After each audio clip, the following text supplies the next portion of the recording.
একটা নূতন ট্রেন্ড লক্ষ্য করলাম যে এখন সবাই অন্তর্বর্তীকালীন সরকারের প্রধান ডক্টর ইউনূস থেকে কত দূরে পালিয়ে যাওয়া যায় সেটা নিয়ে সবাই ব্যস্ত। ওনার উপদেষ্টারা একের পর এক বেরিয়ে এখন বলছেন যে ওনারা কোনো কিছুর সাথে জড়িত ছিলেন না, কেউই ওনার সাথে থাকতেও চান নাই, ওনারা রিজাইন করতে চেয়েছেন।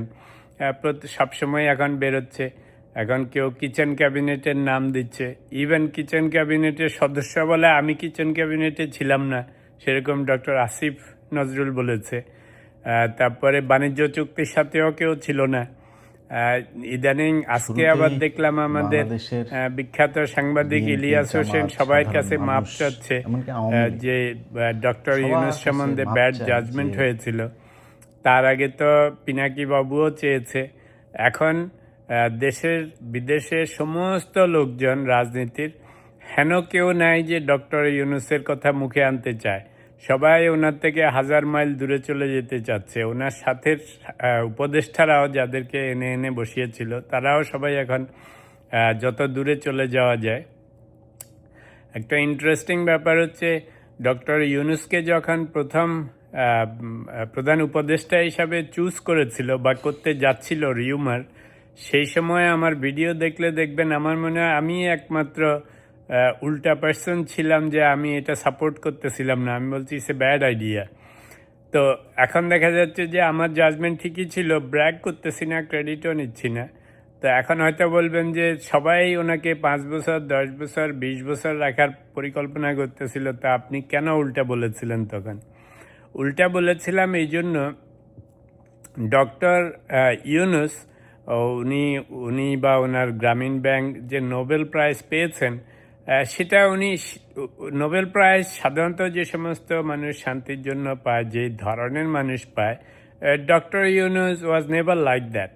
ডক্টর ইউনূস হচ্ছেন সাংঘাতিক রকমের কঠিন ব্যবসায়ী, চতুর, নিজের আখের গোছানো টাইপ, নিজেকে বিভিন্ন জায়গায় স্থান করে নেওয়ার মানুষ। উনি ব্যবসায়ী টাইপ মানুষ।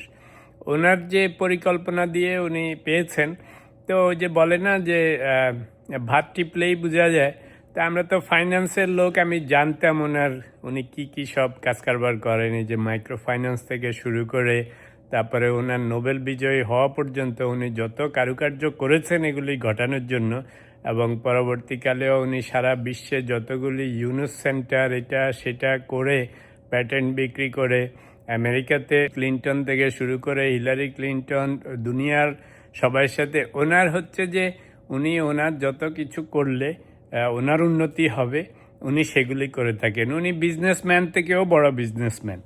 তো ওনাকে নোবেল দিয়েছে উনি, বা নোবেল পাওয়াটা উনি ঘটিয়েছেন, সেটা আমরা জানি, সেটার জন্য ওনাকে কংগ্রেচুলেট করেছি, আমরা জাতি হিসাবে গর্বিত ছিলাম।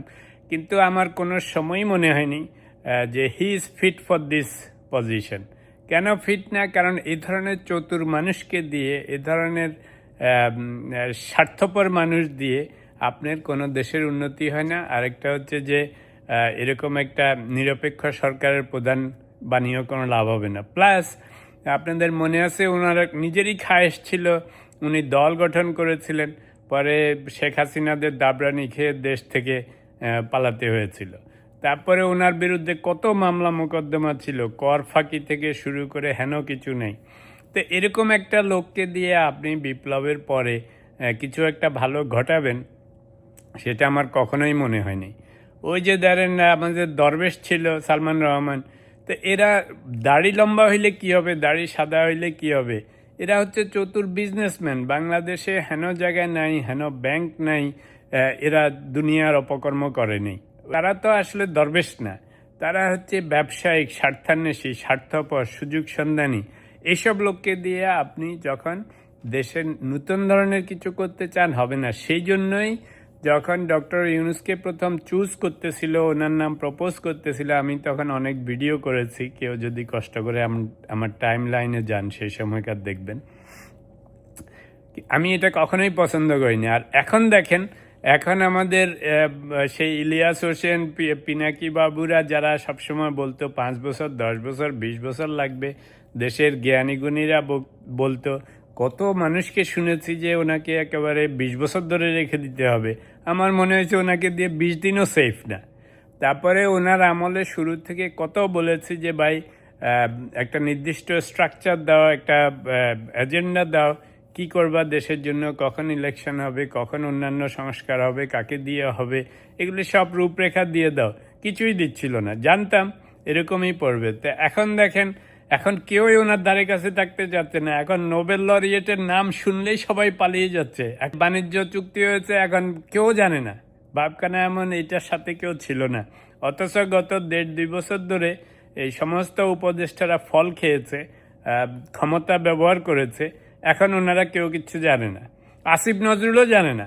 আইনমন্ত্রী উপদেষ্টা বলে উনিও কিছু জানে না। পররাষ্ট্র উপদেষ্টা বলে উনি কিছু জানে না। ওনারা কেউ কিচেন ক্যাবিনেটের সদস্য না। যারা সদস্য হিসেবে ছিল, যাদের নাম দেখা যাচ্ছে, তারাও বলে যে আমরা ছিলাম না, মাঝে মধ্যে গেছি। অবস্থা বুঝেন। তা আসলে এখন ডক্টর ইউনূসকে আমরা দোষ দিচ্ছি, দোষটা আমাদেরই, মানে যারা এই ডক্টর ইউনূসকে চুজ করেছিল। শেখ হাসিনারে আমরা খারাপ বলি, কিন্তু শেখ হাসিনাও মানুষ চিনে। ওই যে পদ্মা নদীতে ফেলে যে 3 চুবনি দিয়ে উঠাবে বলছিল, এমনি এমনি বলে নেই। শেখ হাসিনা তো রোগ বুঝে গেছে যে this guy is not what people think of.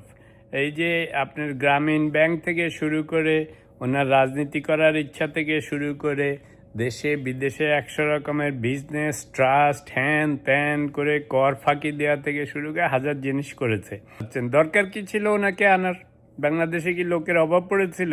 কিংবা বিদেশের থেকে আনলেও ওনার মতো একজনকে কেন আনার দরকার ছিল, যিনি সারা জীবন বেশিরভাগ সময় স্বার্থপরতা নিয়ে করেছেন? এই যে এখন এই কথাগুলি বলে ওনাকেও নষ্ট করছি।